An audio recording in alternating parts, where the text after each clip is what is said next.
You're listening to 101 with Tommie Zam.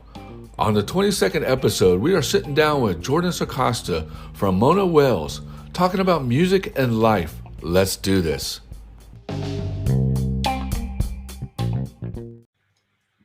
Hey, what's up, Jordan? How you doing? I'm good, Tommy. How you doing, man? Oh, man, a little rainy today. We got 100% storm out here where I'm on the road in Florida, so we've been getting a lot of rain out here. How's everything out there with you? It's icy and cold. Damn, where are you at exactly? Toronto. I'm in Toronto. Okay, yeah, you guys pretty big up there for hockey, huh? That's what they tell me. I mean, I've never been too big on it myself, but yeah, there's a whole scene up here around that. Yeah, definitely. I'm a big hockey fan, so I mean, I know the Canadian teams don't like my team. I'm a Penguins fan, and I know they definitely don't like us. It's funny because I do play NHL on Xbox, and that was my team for the longest time. I'd always play the Penguins. But no, I used to be into hockey when I was a kid, and then the Toronto Maple Leafs just disappointed me so much that I'm like, I got to give this up because these guys suck. But I hope I don't lose any fans after I say that, because I know people really love to support that team. Yeah, the Toronto Maple Leafs, man, they definitely, they're a good team. I will tell you that for sure. You know, are they good now? I don't know. They had a reputation like when I was younger. Like they would just, I don't know. They made it to the playoffs a few times, and they would disappoint me every time. No, they're actually pretty good. I know what you're talking about. I mean, they always sucked. I mean, I know the Toronto Maple Leafs Canadians are going to hate me for saying this, but yeah, they actually suck, dude. But lately they've been doing really good, man. They got it, I mean, I usually get out on things on my phone, like whatever. Yeah. But I mean, when I do watch it, I mean, it's usually Penguins and the Maple Leaf or whoever we're playing. But yeah, every time, man, Maple Leafs always battles us out to the end, man. So they're actually pretty good, man. That's kind of good to hear, because I haven't been watching that closely, and man, it's about time. They have enough time to rebuild. So you'd hope they stand a fighting chance now. Yeah, definitely, man. Well, look, what we're going to do, we're going to talk a little bit about you. I know some of the viewers might know who you are and might not. Tell us a little about you, Jordan. So yeah, I play drums in a band called MONOWHALES. I also write songs in the band. We've been around since like late 2017. That's when we dropped our first single. Just kind of been doing our thing up in Canada, toured the country, we dropped an EP back in 2018. And then we've just been dropping singles over the past year. COVID kind of messed us up a bit. We were going to be touring a lot this past year, but obviously we can't do that. So we're just kind of putting out songs off the record, keeping busy, making new music. We're writing a whole new record, about to jump back in the studio. We're actually going to be working with someone out of LA to produce. So we're flying them up. And yeah, we'll be in the studio all of April making the next record. But our new record drops March 5th. So everything's just leading up to that right now. That's awesome, man. And a little bit about like where you grew up at. I mean, did you grow up in Canada? I mean, where did you grow up at? Sorry about the lightning in the background, No. The thunder in the background, a little bit of nature for you guys, Yeah. I've been in Toronto my whole life, man. Born and raised here.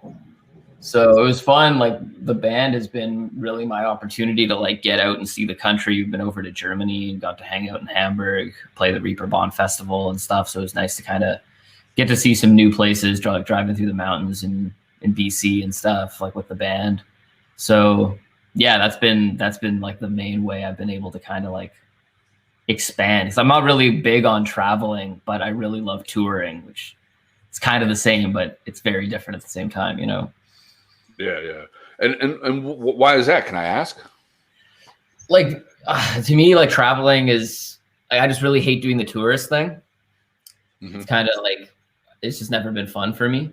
But getting to see new places when you're like rolling through with a job to do, like you are when you're on tour, is a lot more fun. And you kind of like end up in weirder situations that are a little bit more entertaining when you're playing a show, because you're going to find the place to eat at like 2 a.m. after your set or whatever, or you're going to like you like the place you're staying is always like some random Airbnb in the city somewhere and shit like that. Like it's not like you're spending a bunch of money to like set yourself up nice in a hotel or something like that and then be like, oh, let's go check out like the museum in this city or whatever, and like doing the tourist thing. I just find it a lot more fun when you're out on tour. Yeah, definitely. No, I know what you mean by that. I mean, that's pretty yeah, road trips are kind of like, you know, like funner because you can actually go and do things. You know what I mean? Like you can go like crash at somebody's house, random's house, and don't have to worry about the next morning going to see the museum. You know? Yeah, there's like you have an itinerary, but it's like built around a thing that you really love to do, and like there's sort of a routine to it, but at the same time, it's really like every day is different and it's all just like random. Sometimes you have like a 12-hour drive you have to do. Sometimes you've like slept for 2 hours or whatever. You just put in more uncomfortable situations. Whereas I find like when you're just traveling for fun, like often your goal is comfort to a certain extent, and that kind of makes it boring, or you're sort of like disappointed if you have to be like uncomfortable. Whereas when you're on tour, like, you know what you signed, like, you know, you're going to be uncomfortable. You know, you're probably going to feel like shit sometimes. You sort of just accept it, and it ends up being a lot more fun that way. Yeah, no, definitely. And how do you like, I mean, you guys play like how many shows, like how, when you're on tour, how many shows do y'all play? We usually try to do like 3 to 4 days on and then 2 to 3 days off. Or like, you know what I mean? So it'll be like, you'll do the weekend. You'll do like Thursday, Friday, Saturday, Sunday. And then like your Monday through Wednesday will be travel, or like you'll have maybe like a Tuesday show in like a small market somewhere, like a small city. But then you try to always line up the big cities around like weekends. And it's not like touring in Canada is not like touring in the States. Like you're not hitting huge population centers every 2 hours. It's like fucking, you play one city and then you have to drive like 12 hours to play the next city. Damn, you know, like there's a lot of space up here. Yeah, that's crazy. And so like, do you guys play a lot of like bigger venues, or you guys play at like small venues like bars or people's houses or whatever? We don't really do house shows, although I used to do those more often. It was super fun. We're not really like, we can't really pull off what we do in a house the way that we used to when it was like when I was playing in kind of punkier bands. But like what we do now, like you kind of need a sound system and like a proper sound system with like a sound tech and stuff to like do it right. But yeah, like if we're in Toronto, like our hometown, or like in Ontario, then we will play like bigger places. And then the rest of the country, we're just touring clubs right now. Oh, that's awesome, man. And I'm gonna go back a little bit. So what got you into music? For me, it kind of started with my dad playing a lot of records when I was younger. He's like a big music fan, and he would just constantly be playing music. So yeah, I grew up around like a lot of really weird stuff. Like he would play a lot of like Nick Cave and Leonard Cohen, but then he would also play like Nusrat Fateh Ali Khan stuff and like weird, you know, like Lorena McKennitt, like Celtic music and stuff like that. There was just like a lot of random stuff, and I just always really loved it. I tried playing guitar for a bit when I was like really young, like 9-10 years old, and kind of figured it out, but it didn't really take, so I gave it up. And then I picked up the drums when I was like 16, and then ended up getting really into it and getting pretty good over those couple of years. I joined a couple bands and started playing, and then a drum teacher I had at the time was like I didn't know what I wanted to do after high school, and he's like, you should go study jazz. And I'm like, that sounds more fun than like any of my other options. So I auditioned to this school. They rejected me. I came back the next year and auditioned again. I got in, and then I ended up doing like 4 years of like music school basically. And that's where I met Zach, the guitarist in my band. Dude, that's awesome, man. I mean, like, so you went from guitar. So did you feel like playing guitar was a lot easier or harder compared to playing drums? It seemed a lot harder, and it just wasn't something that came naturally to me. So I just didn't take to it. Like I kind of got lazy. And I was also a kid, so like I was playing acoustic guitar, and it's like, I don't know, when you're a kid and you're listening to rock music and stuff, you're not imagining the sound of an acoustic guitar, and then you get an acoustic guitar because your parents are like, go learn how to play on this. And I'm like, this doesn't sound like anything I want to be doing. You know what I mean? Like, I'm not listening to like folk music where I want to be strumming chords and stuff like that. I want to be like ripping solos and shit, but I don't have an electric guitar, so it's not that, it's not giving me the same vibe. So I just kind of lost interest after a while. But drums are like so loud and intense, and I really like that. I felt at the time, I'm like, oh, sick, I don't have to learn any music theory to like play this stuff. And like, little did I know, like, you still totally have to learn all that shit. It's just I could kind of get away with it at the beginning. So yeah, I took to it really fast, and I just wanted to like play all the time. And now I actually play guitar more than I play drums when I'm left to my own devices, just because I write a lot of songs. Yeah, definitely. And what inspires? I mean, what kind of music inspires you when you were younger to play, get into a band or go to music and stuff like that? I really loved, when I was like really young, I would really love Queen. Just like listen to Queen all the fucking time. Oh yeah, Queen's awesome, dude. Yeah, it's the best. And then like in high school, I got into a lot of really weird music, like a lot of freak folk stuff, like Joanna Newsom and like Arcade Fire and Neutral Milk Hotel and like that kind of shit, Broken Social Scene and stuff like that. And then yeah, I don't know, I was just kind of like always all over the place, but I never seemed to make music that sounded anything like the music I listened to. Like I was always in like a bunch of different bands, and they never sounded like the stuff I would actually listen to, when I went home. It would always be whatever that group of people kind of came up with. Mm-hmm. That's awesome. And do you remember, what was it like with your first band? Do you remember how you started it all out? Yeah, the first band started to get out of a high school, like an assignment we had in high school, because for some reason, like I think our teacher like copy and pasted some assignment idea and like just printed it out for us. I don't think she actually like read what was on there, because there was a bunch of different options of what you could do. It was like give a presentation or do this, this, and this. And like one of the things was like you could write a song. And we were like, what the fuck? Like me and my buddies, because they played guitar and bass, and we were like, why is this even an option? But we're totally going to do this because it's on here and it seems like way less work. So we wrote all these songs to get out of this assignment.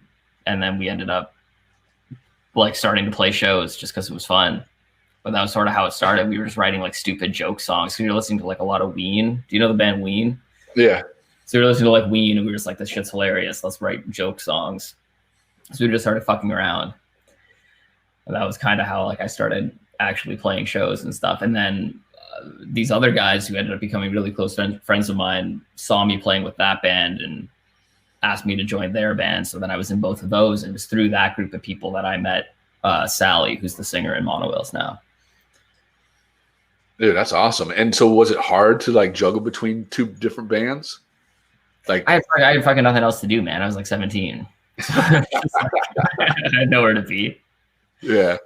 So that's crazy, dude. Like juggling two bands. I mean, you probably like had to like.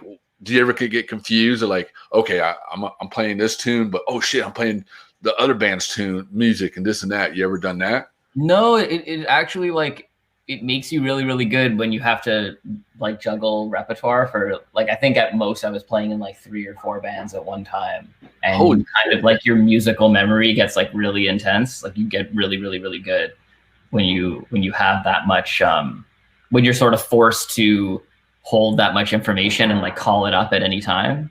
It's actually really awesome. Like I kind of miss it these days because I only have, I have one band with like whatever, like 20 songs maybe that I'll need to know at any one time. It's not the same as before where you have like 50, 60 songs that you have to pull from. Yeah. And do you remember, like, take us back a little bit when you first played your first show? Was it at like a house party? Was it at a venue or what? No, the first show I played was at a venue called the El Macombo in Toronto. Which is funny because we just did like the only show we had this year was a live stream show, and it was at the El Macombo. It was actually on the same, like there's 3 floors. It was on the 2nd floor, literally the exact same place I played my first show. but it was with a company called Supernova, which I don't know if I'm going to get like sued for slander here. I think they're out of business though. It's like the worst. It was like the worst like pay to play kind of situation. They were just like preying on high school bands by getting them to like sell tickets to get a slot, and then they just take all the money and they let you play for like 20 minutes at the Elma Combo. It's brutal. What? Damn, dude, that's fucking gay, dude. Like, I mean, I probably get in trouble for saying that too, but yeah, I wouldn't condone that, my friend. But, that's pretty dumb, dude. Like, I mean, that's wrong to do that to like high school kids. You know, I mean, it's kind of like, hey, we'll let you play in a show, but we're gonna take your money and you only play for 20 minutes and that's it. Yeah, it's not right. So we did a couple of those, and then I realized that I could do what they were doing, but pay the bands. So then I just started running my own shows after that. So I would go book the venues and print a bunch of tickets, and I'd have bands go out and sell tickets, and then I'd just take the amount of money I need to cover my costs. So each band would have to give me like, basically the way that it worked was because we were underage, you had to pay a down payment because the bar wouldn't make any money. So it's not like when you have a drinking crowd, like you usually don't have to pay a rental fee for a venue because like the bar is going to make its money back on drinks. But when you're booking all ages shows, it'll cost like $500, $800 because the bar is like, we got to make our nut, for that night or whatever. So I would do it where it's like everyone had to go sell, like the first 15 tickets had to come back to me so that I could pay that off. And then everyone else like could just like all the other tickets you sold, you just keep your money. So I did that a couple of times. And then, eventually I like turned 19 or whatever, so I could drink up here, and it got a lot easier. Yeah, that's crazy, dude. So your side hustle was doing your own events and selling tickets. Yeah. Dude, that's crazy. And so how'd you come up with that? I mean, you just like, because the other company was screwing you guys over, and then you're like, dude, I can do this and make money off of this and help out the music scene in Toronto. That's basically it, man. Yeah, I was just tired of being taken advantage of, so I had to do a different thing. So you basically shut them down. I don't know about that, but like they were still going for a while. Like they held out for a good, like after my first show with them, I think they kept going for like a good 2 or 3 years. But then that model only works for underage bands. Like once, if you have a drinking crowd, like you can just get booked at a venue. You don't have to do the pay to play thing. Mm-hmm. But Toronto shut down like all of the all ages venues up here. Wow. It's really bad. Like the government here like killed the whole scene. So that company went out of business, which is fine with me. But the shitty thing is that like if you play in a band in high school, you have like there's nowhere to play in Toronto really. Some house parties. That's all you got. Yeah, exactly. Damn, that sucks, dude. That's sad for the music scene, for the upcoming musicians, It's not good. Yeah, it's actually like really shitty. I mean, is anybody trying to do something to change it or try to help out it or what? Yeah, a venue popped up that started trying to do it, and then some shit went down with like the owner and stuff, and it ended up closing down. So like there's always like there'll be little DIY venues that'll pop up and try. It's just like the cops try to shut you down, like it's because that's the thing, and I get it from the government side. It's like all those kids are getting hammered, right? Like they're all getting fucked up and whatever. Mm-hmm. So they're like, they think they're doing some good, but for me, I'd rather the kids just have a place to party.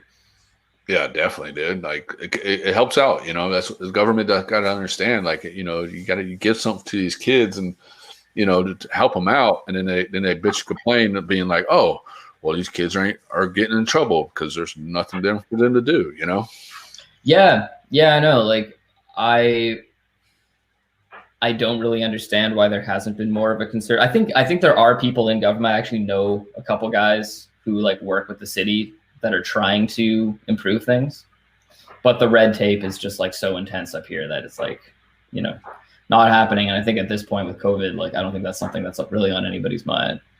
Yeah, definitely. I know what you mean. Yeah. It's crazy, definitely is. I mean, especially with COVID, I mean, it's screwing everything up, even with skateboard events and, you guys, musicians can't go on tours and travel and stuff like that. I mean, has it affect you guys like heavily or a little bit? No, it's been pretty bad. Like we had a big year planned.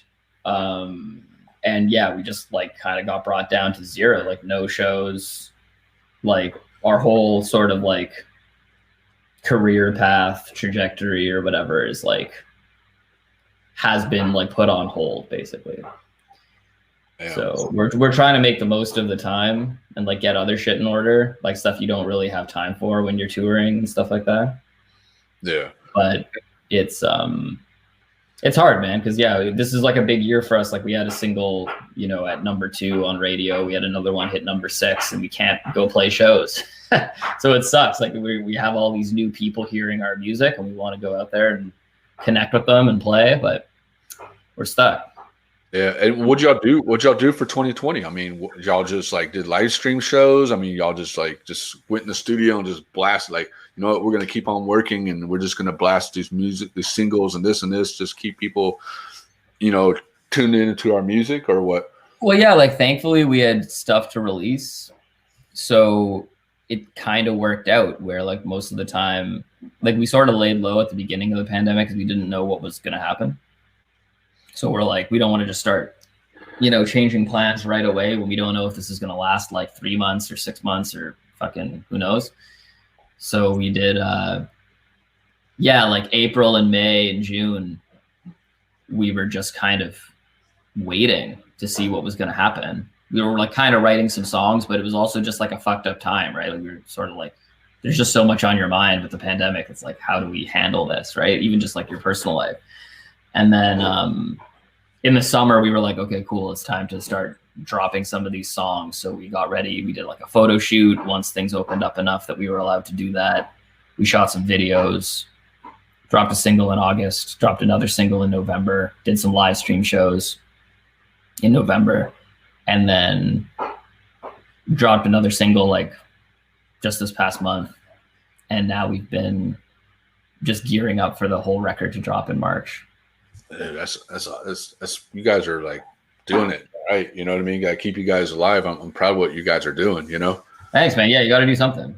Yeah, you got to, man. I mean, it's with anything. You know, if you're in any type of music, media stuff, you know, whatever, you know, especially during this time, you just got to like stay on top of it and just keep on plugging out like tons of, you know, stuff out there for everybody to like tune in, because people are sitting at home like, or doing whatever, and like, fuck, what can we do? And hey, you know what? I'm gonna start listening to these podcasts, or hey, I'm gonna start listening to these bands. You know what I mean? So it gives more people, you know, in a way, it kind of helps out a lot, you know? Yeah, I've gotten like way more into podcasting recently. Just like listening to podcasts. I was never that into it, but over the past year, I've like really developed a love for it, and I listen to that probably more than I listen to music these days. What's your favorite podcast? Right now, I've been listening to, I was listening to Revolutions for a while, just because I like enjoy learning about history and stuff like that, but it got a little dry, that one. And then most recently, I was listening to this thing called Smokescreen Fake Priest, and it's just about this con man who would like pretend to be a priest and like con people out of money. Are you serious? Yeah, that was this whole gig for like years. It was like going town to town, like opening up like abbeys, like churches and stuff, and like places for like nuns to be, and he would like kind of lure in these old women. He got one to like adopt him, like they did an adult adoption. And he's fucking scamming them all out of their like life savings and shit. It's pretty fucked up. Holy, and there's a podcast of that? Yeah, well, it's just like a reporter who was like doing a story on this guy. Dude, that's insane, dude. Yeah, check it out, man, if you got some time. I'll have to check it out, man. Definitely, man. That's pretty crazy. But you know, going back to the band. So how'd you guys come up with the name? Honestly, like we don't really fucking remember. It's like the dumbest name on earth, and like we don't really know where it came from. Somehow we ended up with it, and I think like I always say it came from this mural where there was like a whale with a monocle on, and I kept calling it a monowhale. But the other guys in the band don't even agree with me. They're like, that didn't happen. So like nobody knows. Yeah. We just have this name. It doesn't really make any sense, and it's too late to change it now. So this is the deal. Because I saw something that you guys' original name was Ginger Ale and the MONOWHALES. What was that? Yeah, about? that was a joke. We were like fucking around when we first started playing shows. we were just like having a good time and playing like random clubs and stuff. So we just gave ourselves that name because we like weren't really taking it seriously. But the ginger ale part was just because our singer had red hair at the time. Oh, really? Yeah, Sally had dyed her hair red. So we were just like, oh, this will be funny. It kind of rhymes, whatever. And then when things started getting more serious, we were like, shit, like we're kind of stuck here. Like, what can we do? And, you know, once you make it sucks because like once you make a Facebook page and all that shit, it's like hard to change things, you know? So like we didn't want like everywhere we had ever been tagged, you know, like if we changed our handle or something, it would all be like dead links. So we were like, our handle was already at MONOWHALES. So we were like, fuck it. We're just going to shorten the name to MONOWHALES. And that's the deal. See, I thought maybe because, you know, you guys like drinking vodka and ginger ale or whatever. So like, you know what, dude? We're going to call ourselves Ginger Ale and MONOWHALES, man. I wish we had some kind of better story for this because you can't imagine how often we're asked these questions. And every time we're just like, fuck, like I don't have a good story to tell you. I'm sorry. Oh, it's all good, dude. So you in your little story about you and stuff, you told us how you met your guitarist and your singer and stuff like that. Can you tell us a little bit about them? Yeah, for sure. Like Sally, I met in high school. She's been like singing forever. Just like as long as I've known her, she's always kind of been like doing something like involved in music, but she didn't like really start a band until we started this band much later. But like I think she wanted to become like a makeup artist or something. And then I was trying to go to music school. So I was like, you got a good voice, you should audition. And yeah, so she got in and we, kind of just went from there. Like, that's basically it. Like, I don't know. I can tell you her life story, but I don't know how much she wants me to share. You'll have to ask her. Well, don't tell too much of it. Yeah, exactly. And yeah, Zach, I know, played in bands since he was in high school. He was more like me. He was like always playing in bands in Toronto. And ended up going to music school, I think, just because that was what he was good at, and met us and kind of went from there.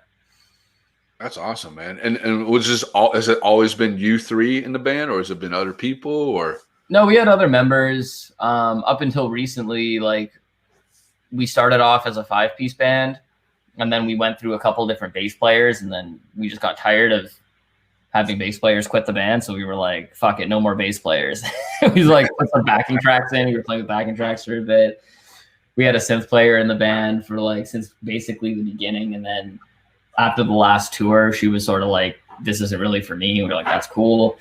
So now we have a bass player again, but she's like a hired gun. So it's really just the three of us.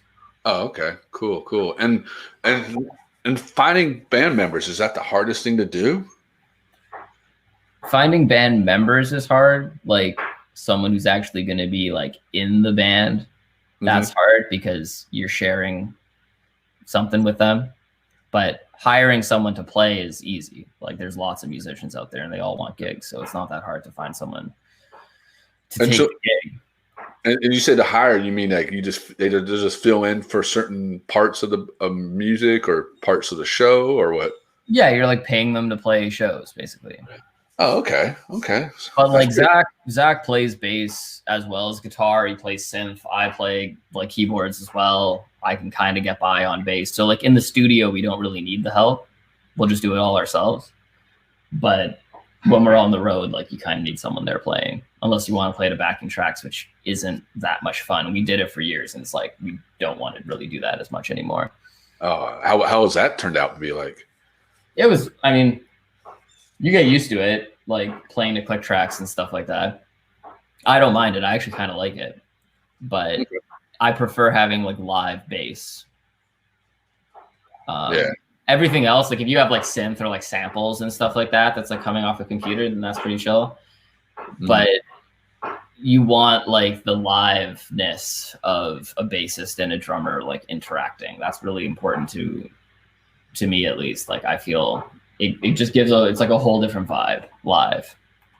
No, I definitely I see what you're saying. You know, I mean, definitely you want to see. I was trying to picture, you know, you guys like have like a guitar on one side and a bass on the other side, and you just guys just switch off, like boom, hey, okay, we're gonna switch off, Yeah, that's like, it's hard to do. Like our big thing more recently has been like no dead time. Like that's been like something that I've been trying to make happen for the longest time. It's like I hate like you finish a song and then it's like, okay, like everyone's getting a drink of their beer, like the singer needs to have a drink of water or whatever. And okay, cool, let's count in the next song. It's like fucking, I don't know. I'm kind of over that. I just want music happening all the fucking time. So like I've been trying to get the band to like write transitions between every song. And like, so you're kind of just playing, like once you start, if you have an hour set, it's like an hour of music. Like there's no breaks. Yeah. And what is the music scene like in Toronto or Canada? I mean, is it like the same as everywhere else, like in the United States and Europe, or is it more different?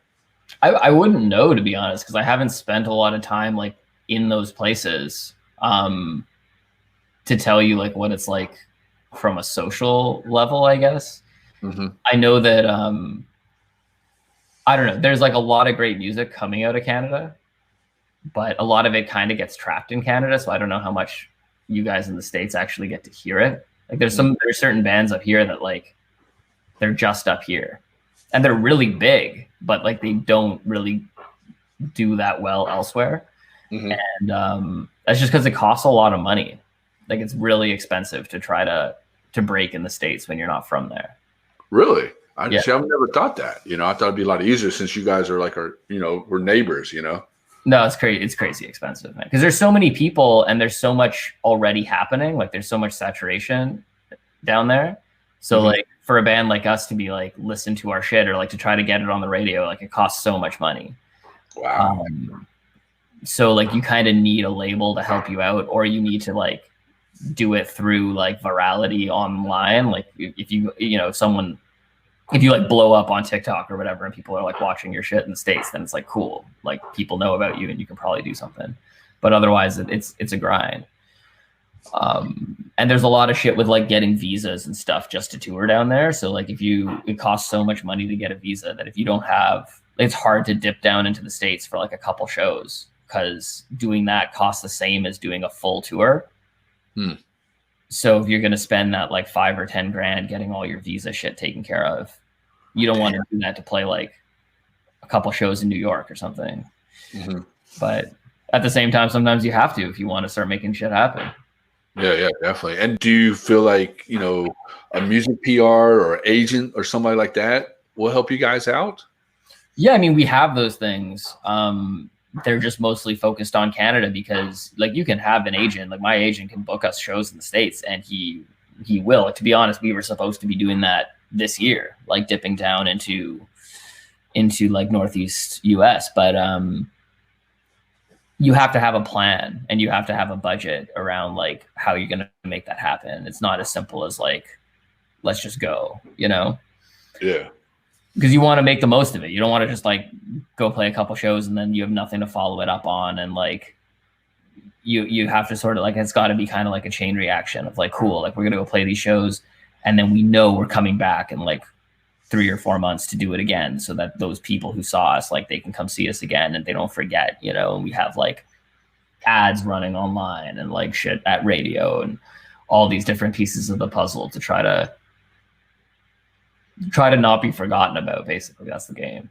Yeah, definitely. And earlier in the interview, you said something. You guys went to Germany, and do you feel it's a lot easier to get to Europe than it is? Well, you said the United States is a lot expensive, but do you feel it's more cheaper and not cheaper, but easier to get to Europe to do tours and stuff? It's like a different thing. Like we haven't toured Europe. We went there to play this one festival. Mm-hmm. But it was pretty, like the borders are like, it's a lot chiller. Like getting into the States is fucking hard. Whereas like, and there was a lot of shit actually around that time with like Canadian bands just trying to go to South by Southwest, mm-hmm. where like you're not supposed to need a visa because you're not getting paid to play that show. Usually it's like a unpaid showcase. Mm-hmm. But they were still getting turned away at the border. So they booked the show, they booked their hotels, they do all the stuff to show up at the border. They're like, hey, we're going to go do this thing. And the people at the border are just like, no, fuck off. Like, you can't. So like, that's a shitty thing. Right. And it's like, that doesn't happen so much going into Europe. It's a lot chiller visa wise, but it's a lot more expensive in other ways. Like we can take our van, pack it up with gear, and just drive straight into the States, and that's it. Whereas like we have to like rent a van, rent all of our gear. Like I'm not going to fly drums to Germany, you know? Yeah. So there's a lot of other things you got to think about if you want to do stuff in Europe. That's crazy. And you did it at a festival. Tell us about this festival you did. You guys did a show at. Yeah, it's in Hamburg. It's called Reeperbahn. Mm-hmm. It's been going on forever. It's pretty fucking cool. Like it's a way different vibe. Like the music culture in Germany is, to me at least, it's like just really refreshing. Like people seem way more down to just go check out random shit. And like, you know, we have festivals, at least in Toronto, like you'll see some of these festivals that are like club festivals. So like as opposed to ones where you're gonna go camp out or something, right? Like a festival that's just a bunch of shows happening downtown at all the various like music venues. And it's not the same. There isn't the same excitement and intensity as what I saw in Germany, at least. Those guys were like losing their shit, and it's all happening in the red light district, and it's just like super grimy. You can drink on the streets and have a really good time, and it just feels a lot more free over there than it does here. We're really like puritanical in Ontario, at least. Like liquor laws are like really intense here, and it's kind of kills the vibe. So I'm going to get back to that tense about the liquor law, but how did you guys get to, like, how did it all work out for you guys to play that festival in Germany? Like, did like someone sponsor you guys, or like, how did that work out? Yeah, there's an organization here called SEMA that sponsored us to go. Like they covered some costs on the festival side to make it easier for us to get over there, because it's like their mandate to like export Canadian music. So yeah, we had some help, and yeah, it was great. We got a couple of grants. Like we get grants up here, which is amazing. Like I know you guys, people in the States are always complaining about how like we get grants up in Canada, but to be honest, it's sort of like all balances out because you guys have, you know, you guys don't have to drive 12 hours to each state. But yeah, so we had some help getting over there and got to play a couple showcases, made some connections, ended up getting like a publishing deal out of it and stuff like that. So it all worked out okay. But yeah, that was back in like 2018 that we did that.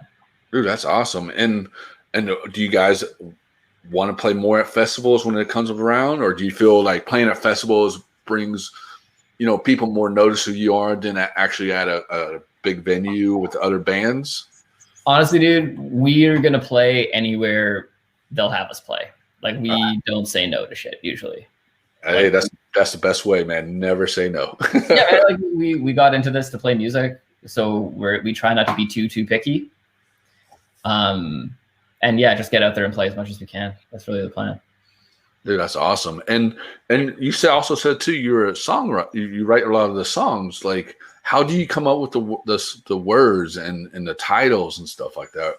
Honestly, I think a lot of people do it this way, but I don't know how many people talk about it. You just mumble shit. That's the key. Mumble a bunch of shit, and eventually it starts sounding like words. And eventually you're like, figure out which words sound cool. And that's usually how lyrics come about, at least for me. And I've heard a lot of people like that I've talked to sort of say they do a similar thing. You're just like, it's like if you're humming a melody or something, and then you just start like blah, blah, blah, blah, blah, just like mumbling it. Especially if you record yourself. How did that go again? Yeah, you just record yourself mumbling random shit to the melody, and then you listen back and you're like, oh, it kind of sounded like I said this. Cool, that's the lyric now. And you kind of just chase it from there. And the song sort of like, it's cool. It just kind of like takes shape on its own. And are you the only one that writes songs, or do all you guys get together and write one like whole song? We all write songs, but we tend to write them more individually a lot of the time. So people will like bring ideas in. Okay. But we've been trying more and more to like start with a blank slate and just write something from scratch. But it's actually, for us, I think it's like actually harder to do it that way. Really? Why's that? at least for me, like I always feel like I need time to like sort things out in my head. And when you have other people there and like everyone's throwing ideas in, it's hard to like hold on to where you're going, because you might be like, oh, okay, cool. Like we have this melody. I want to like figure out some lyrics for this melody. And like, while you take a second to figure that out, it's like the other two guys just changed the melody. So now you have lyrics. It's like, there's no fucking melody for it. And you're like, fuck, okay, I got to start from scratch. So you're constantly changing, which can be fun, but it's, yeah, it's just a totally different process. It takes some getting used to. Yeah, that's crazy, dude. Like, I don't know if I could ever write a song. I mean, I try to write a letter or whatever. I'm like, I got to throw this away, or even draw something. I'm always like, I got to throw this away. This looks awful, man. But that's a lot. I have a lot of respect for people like you who can write a whole song, you know, and then turn it into music, you know, and that's just crazy. Honestly, like nothing I do would be as good as it was if it wasn't for like these other guys, you know, like they fill in a lot of gaps for me. That's sort of why we like work as a team. If I'm left to my own devices and I have to do 100% of it myself, it's like, I don't know if the quality is going to be as good as what we do as a group. That's crazy, dude. And then how do you, you know, I know I'm asking a lot of questions about this screen, you know, writing music and stuff, but how do you get the tunes with the songs? You know what I mean? Like you got the drummer going dun dun dun dun dun dun, dun, and then the guitar is like dun, dun, dun, dun, you know what I mean? Like how do you guys like break it all out? You know what I mean? Like, okay, you're going to play this type of tune with this song, and then you got this with this lyric, and you got this with this. Like, how do you guys figure all of that out? It's usually like, we don't do it like, we always call it like, we're not really doing it like a band. We're not like all there with our instruments and like, because I'm the drummer, I write the drum part, because Zach's the guitar player, writes the guitar part. It doesn't really work that way for us. Like most of the time, if I'm writing a song, I'm just singing and playing acoustic guitar, or sometimes I'm playing like a synth or something like that. And then you sketch out like the form. You're like, okay, here's where the verse is going to go. Here's where the chorus is going to go. And then like, I'll take that in and I'll be like, okay, cool. Here's the melodies. Here's the lyrics. Here's how this is all going to work. And then it'll usually be the other guys coming in and being like, okay, well, I'm going to like write this bass line underneath it or something.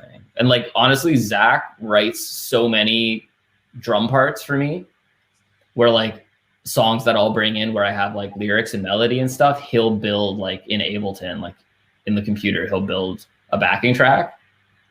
And then often like the drum parts he writes, I'm like, this is awesome. And I'll just learn them. And that's the part I play. Like, I don't really care about like writing my own part necessarily, because I wrote something else, you know? So there's a lot of like give and take with that, but everyone kind of does everything.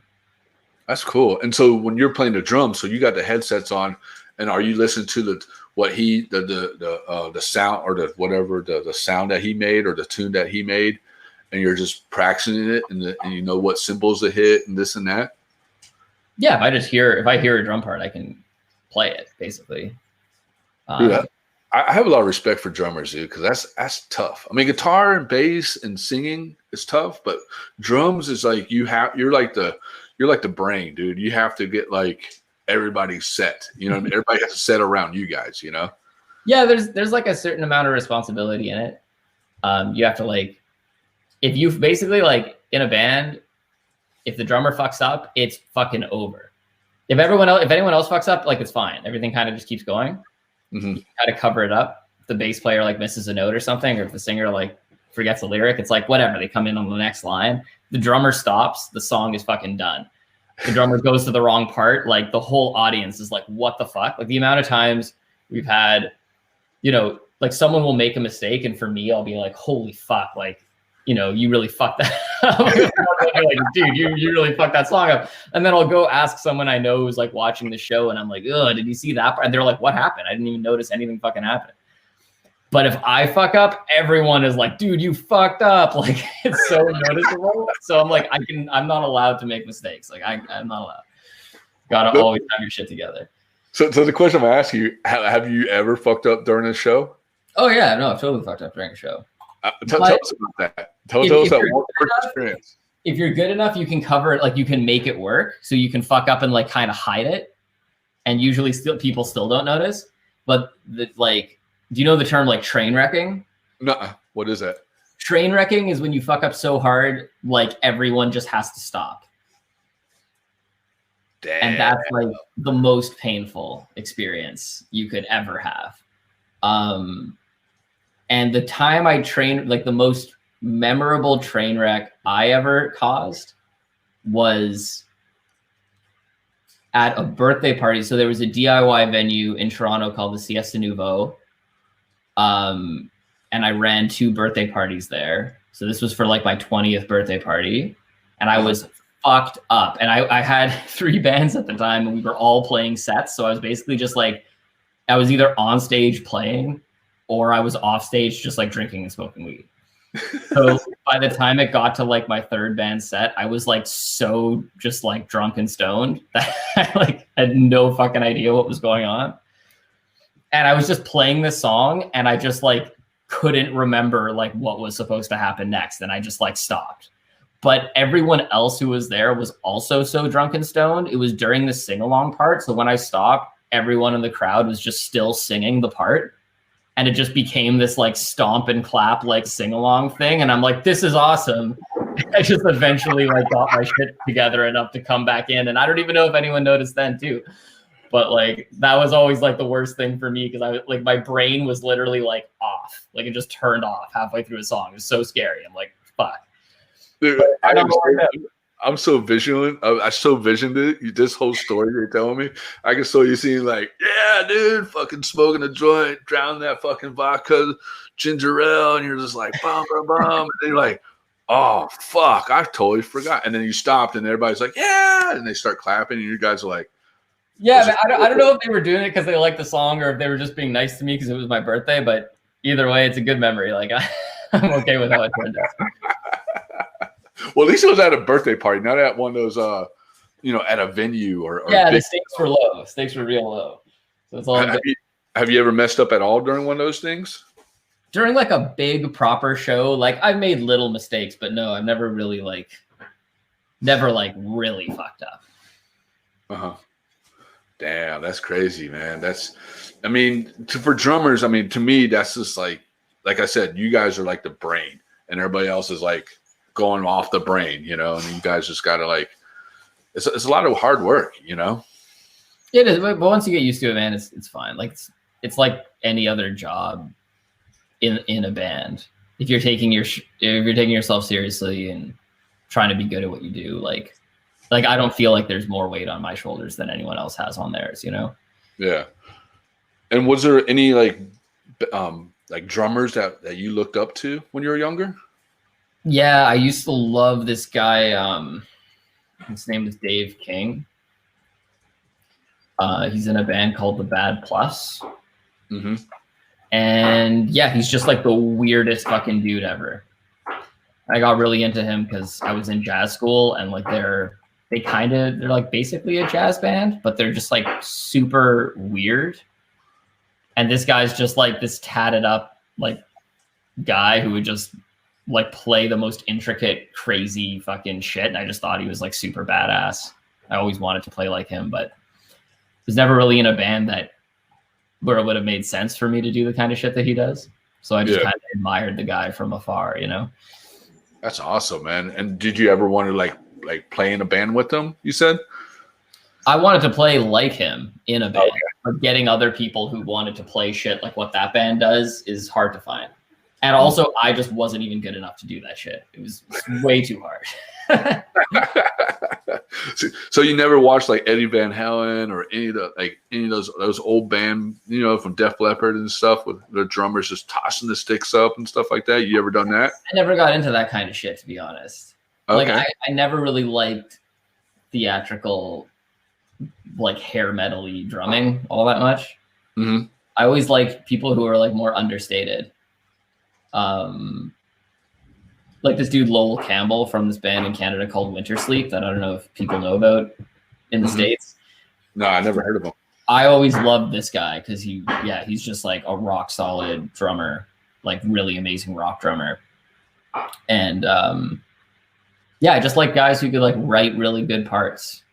I just like sat back and like didn't take up too much space, and they didn't have like 10 million fucking cymbals and toms everywhere, and like kit takes up half the stage. Like I never really liked that. Everyone who talks to me, like when they find out I'm a drummer, they're like, "Oh, you must love Neil Peart or whatever," and I'm like, I don't at all. Like he's cool, I guess. Like he's a good drummer, but like he doesn't really do anything for me.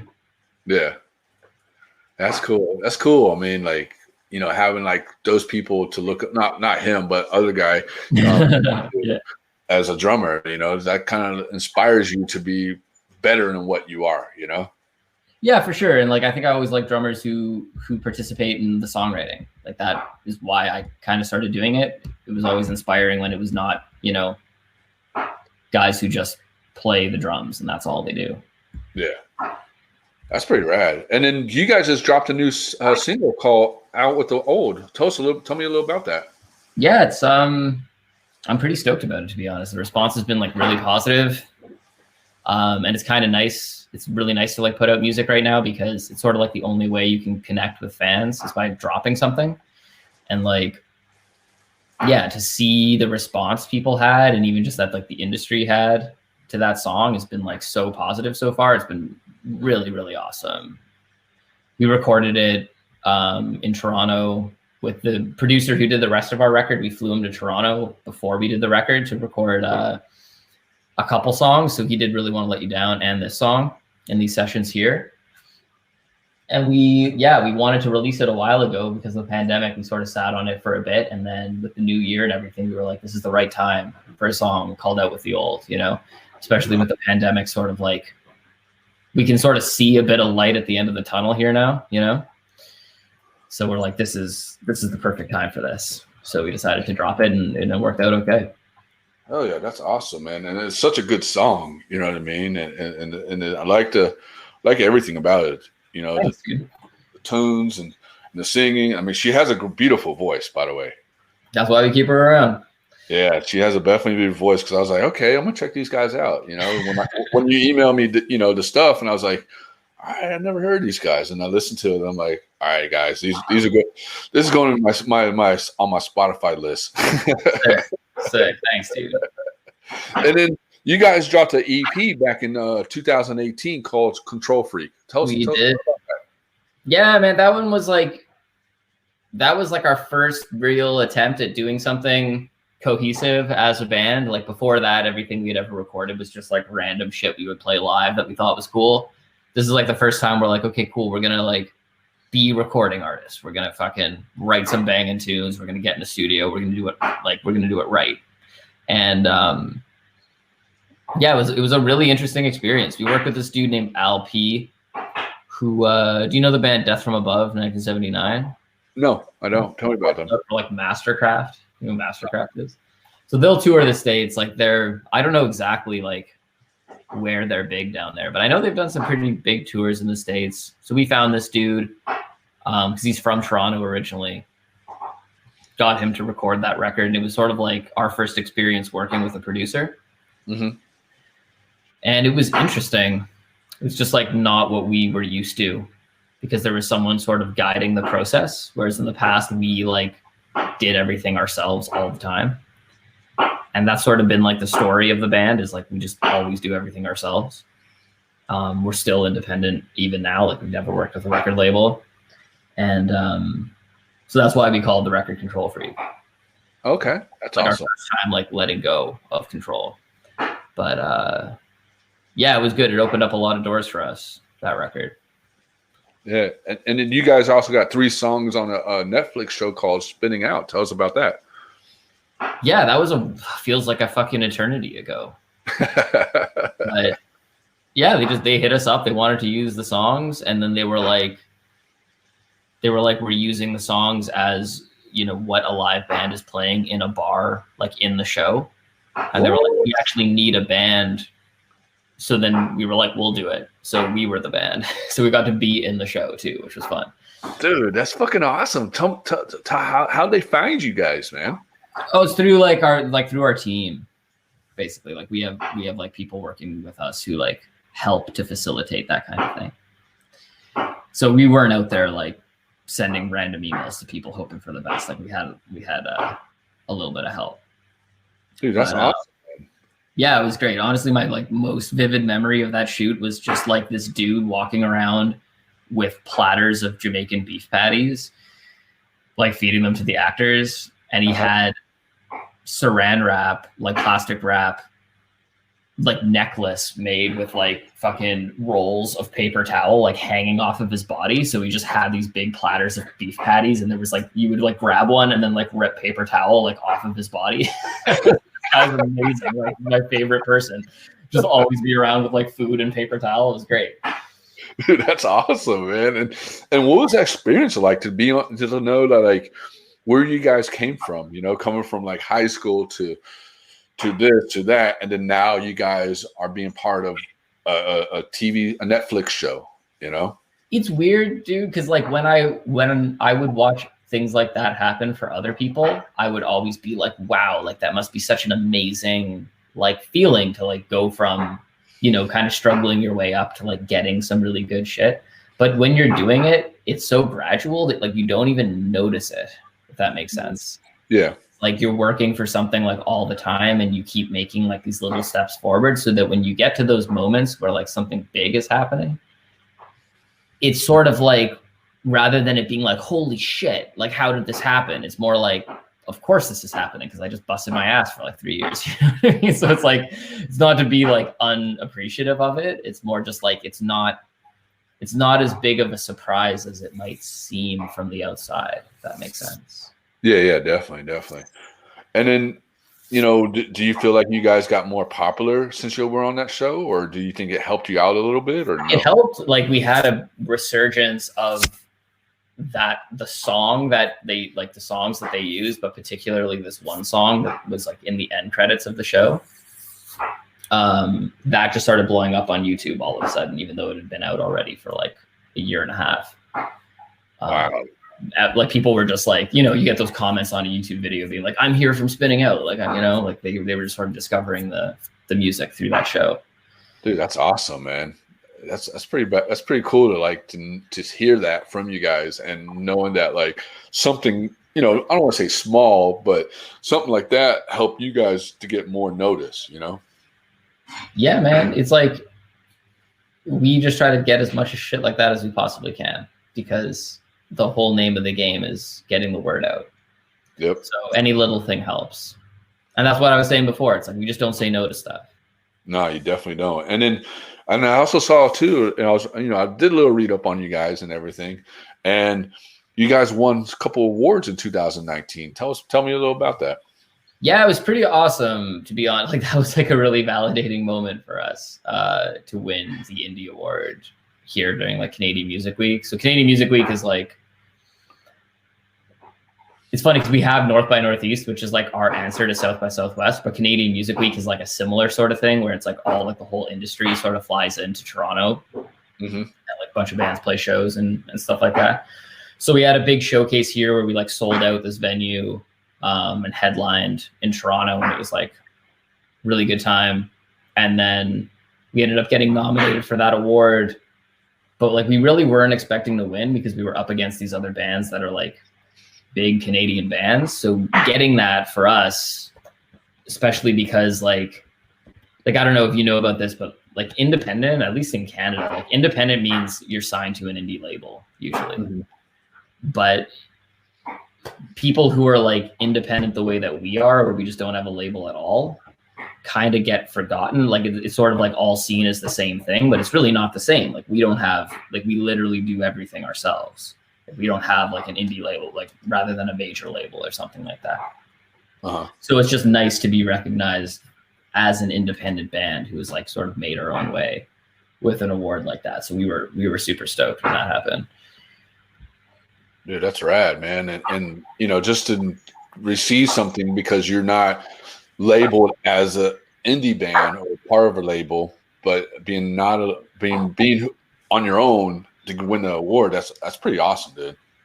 Yeah, it was a big deal for us at the time. And then a couple more questions before we take off. Where can people find you guys? We are the only MONOWHALES out there. For better or for worse, nobody else wants this name. You can't miss us. If you Google MONOWHALES, everything that comes up is us. So yeah, you really don't have to try very hard. Not try really hard. If they type whales, you guys will pop up, right? I don't know about whales. There might be some other whales more famous than us, like Moby Dick and shit. But MONOWHALES, we're the only ones. And then do you feel like social media, like TikTok and stuff like that, is a good thing to help bands like you and other bands out there? I don't like it. Changes as much as it like offers new ways to like help things. It also like changes other things. So it's more just, it is what you make of it. So if you're willing to like put in the effort, then it could be a really amazing thing. And then if you don't, like sort of like every time, like even with TikTok showing up, it's like for me at least, as someone who's not necessarily the most interested in social media, my mindset is like, fuck, like that's just like another thing I have to worry about. Whereas for other people who love doing that kind of shit, it's like an amazing outlet for them. So I think it's just a matter of perspective. Yeah, that's true. I mean, because I see it. Me personally, I don't do TikTok because I'm like, dude, that's just too much. Too much social media for me. And plus, too, I don't really care about that. I don't want to see people with me dancing and stuff. I don't want to see that. And then there's some cool things. There's some that are cool. That pops on your feed of Instagram or Facebook or whatever, and I'm like, oh, I'll click on it, and I'm like, okay, that's actually pretty funny. But I'm not going to do that, Yeah, for sure, man. Like, I find it's like, I only want to do it if I'm inspired to do it, because otherwise I think it comes off as really contrived and people can see through that sort of thing. So, yeah. I mean, I'll probably end up doing something eventually. And I know the band has already done a couple things. It's usually Sally, our singer, who deals with the social media because she really likes that stuff. And I'm really thankful for that because I don't like it. So it's nice to have someone else who's willing to do it. So you can stay off the grid a little bit, right? Yeah, I mean, like I'll do I'll post and like, make Instagram stories and stuff if there's something I think is interesting, or like if I want to ask a question to like my friends or like kind of like the fan base and stuff, I can it's there for me when I want it, but doing it like correctly is a shitload of work that I don't know. It's a painful thing for me because I know I should be doing it. Like I know it would benefit my career if I did it way more, but I just don't want to do it inauthentically. And it makes me like sick when I see people who are doing it. And I'm like, I know they're just like putting on this show for like self-promotion and whatever. And I'm just like, ugh, I just don't want to be that guy, Yeah. No, I know what you're saying, man. I sometimes I hate it and sometimes I like it. Yeah. Yeah, I'm the same, man. I'm the same. So I usually have like the musicians come on, and towards the end of the interview, I usually have them perform something, sing or whatever. Is there something? Would you be down to do a performance? I don't know, man. I don't know if you want to hear me sing. And I don't have drums with me, so I can't play you a solo or anything. But we can hook something up in the future if you want to have the band on. We'd love to play. Well, dude, we're definitely I'm definitely down. Like I said, I checked you guys out, and and I love you guys' music and stuff, and I would love to have you guys on my other show called TSM Live Show. I'm working on season 4. We're already booked up to July, so I'm working on August through just November. But I would love for you guys come on and perform on it. Will you guys be down? Of course, man. Hit us up anytime. We'd be totally down. Hell yeah. And then the last question. What can you tell the upcoming musicians? Like, is there any word of advice or anything you can give these guys? Yeah, learn the business. Learn the business. It's not enough to just know how to make music. You have to know the business too, because if you don't, you'll either never get heard or someone will come in and do it for you, but they're going to take most of your money. The best thing you can do for yourself is like learn how to read contracts. Learn how the industry works, learn what your revenue streams are. That I cannot stress enough how important that shit is. It's just as important as sitting down and practicing. No, that's 100%. Yeah, you're 100% right, man. Because if you got somebody else running your thing, they're going to take half of your business. Yeah. Sometimes more. Definitely. Well, Jordan, thank you so much for coming on the show, man. And like, hey, you got your band, you guys kill it, dude. Like, you guys check them out on Spotify. Go follow them on Instagram. Follow them on YouTube. I mean, you guys really, really, have something together, man. And I'm so happy for all the success you guys had for the last, since 2017, right? That's it, man. Yeah, no, I appreciate that, Tommie. I appreciate you having me on, man. This is a lot of fun. Oh, yeah. And then coming on TSM Live Show Season 4 soon, live performance. So I'll let you know about that. Sounds good. Yeah. All right, Jordan. Well, thank you so much for coming on, man. And hey, you guys keep on killing it, man. Will do, dude. You take care. All right, buddy. Have a good one. Bye. Bye.